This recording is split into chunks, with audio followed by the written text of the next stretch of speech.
Assalamualaikum warahmatullahi wabarakatuh. Perkenalkan, kami dari kelompok 5 Sistem Informasi Manajemen yang beranggotakan yang pertama Uswatun Hasanah, 2 Rizka Lusiana, 3 Eva Yuhana. Kami di sini akan mempresentasikan hasil dari kerja kelompok kami. Yang pertama, konsep dasar Sistem Informasi Manajemen. Istilah Sistem Informasi Manajemen terdiri dari 3 kata kunci, yaitu Sistem, Informasi, dan Manajemen. Agar memperoleh pemahaman yang baik mengenai istilah ini, perlu ada pemahaman tentang masing-masing kata kunci. Yang pertama, sistem. Sistem didefinisikan sebagai sekelompok elemen-elemen yang terintegrasi dengan maksud yang sama untuk mencapai suatu tujuan. Selanjutnya, menurut tim Pustaka Poinik, sistem adalah sekelompok bagian-bagian alat dan sebagainya yang bekerja bersama-sama untuk melakukan suatu maksud, sekelompok dari pendapat peristiwa, kepercayaan, dan sebagainya yang disusun dan diatur untuk melakukan sesuatu. Suatu sistem yang baik harus mempunyai tujuan dan sasaran yang tepat, karena hal ini akan sangat menentukan dalam mendefinisikan masukan yang dibutuhkan sistem dan juga keluaran yang dihasilkan. Yang kedua, informasi. Informasi dapat diibaratkan sebagai darah yang mengalir di dalam tubuh manusia. Seperti halnya informasi di dalam sebuah perusahaan yang sangat penting untuk mendukung kelangsungan perkembangan perusahaan tersebut. Sehingga terdapat alasan bahwa informasi sangat dibutuhkan bagi perusahaan.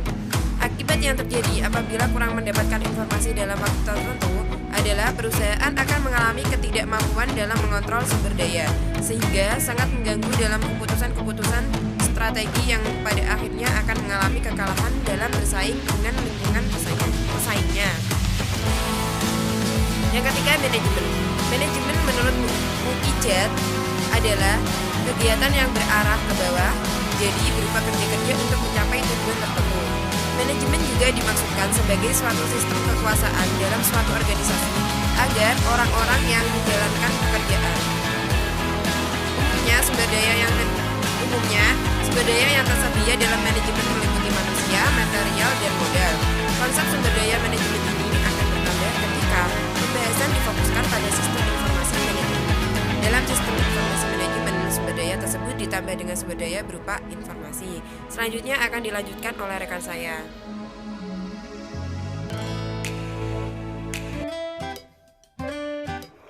Yang selanjutnya adalah fungsi sistem informasi manajemen.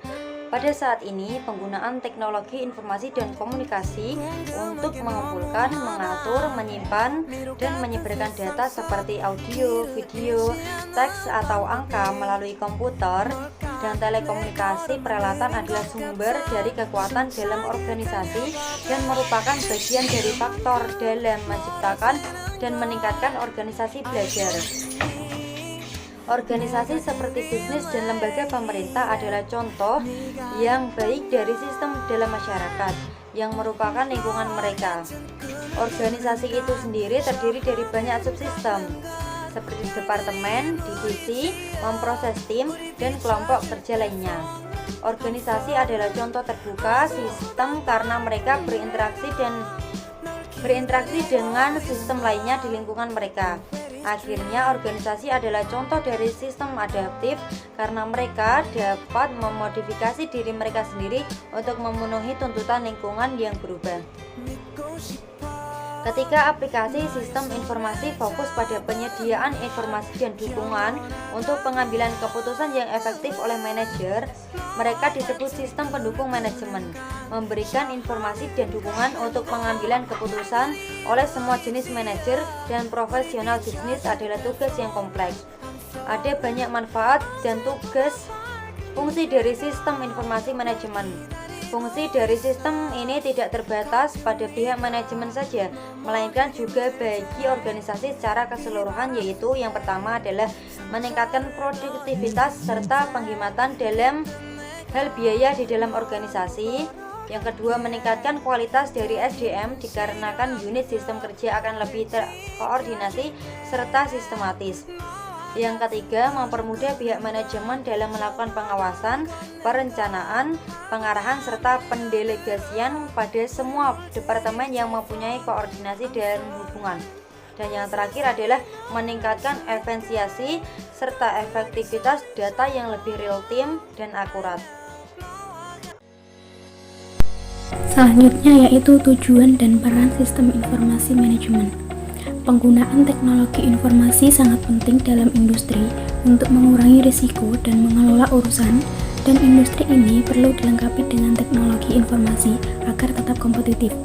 Di dalam hal ini, mengidentifikasi hambatan untuk penggunaan teknologi informasi di industri, khususnya industri asuransi, dapat memberikan peluang besar untuk meningkatkan kinerja dan membantu mengembangkan perusahaan sesuai dengan strategi.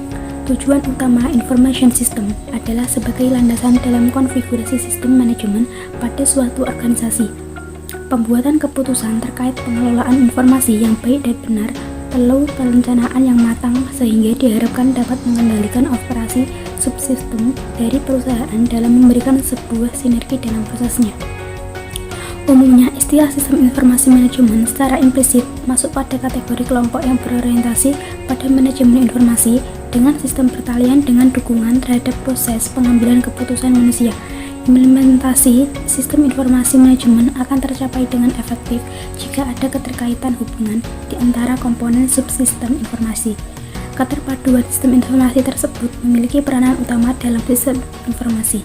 Antara lain adalah sebagai berikut. 1. Sistem informasi untuk keunggulan kompetitif. 2. Sistem pendukung pengambilan keputusan. 3. Penggunaan teknologi informasi